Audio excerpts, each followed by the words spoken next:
His hands are rough Aster as he and strips Vera my dress hang over low in my the head, sky. tossing it Their aside. combined glow Then my casting long undergarments, shadows across the until stone I'm bare paths. beneath him. My hair, His gaze rakes over still me, damp dark from the bath and I hungry. took after Owen You're left so my fucking chambers. beautiful. Shifts in the I breeze. reach for him, pulling him down on strands top catching of on my me, lips.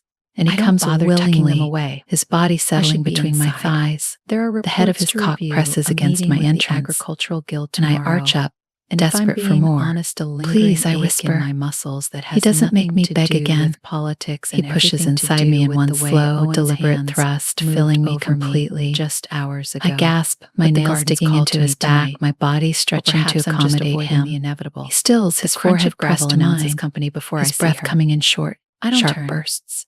I don't You need okay? to. He murmurs. The way the air stills, I the way the nod, my garden body itself adjusting seems to the hold its delicious breath. ache of It's him. always been like this More with than her. okay. You're late. He starts to move I then, say, slow plucking and another deep, luminara bloom each and rolling thrust its stem dragging between my against something fingers. inside me The that moons makes are my already vision at their blur. zenith.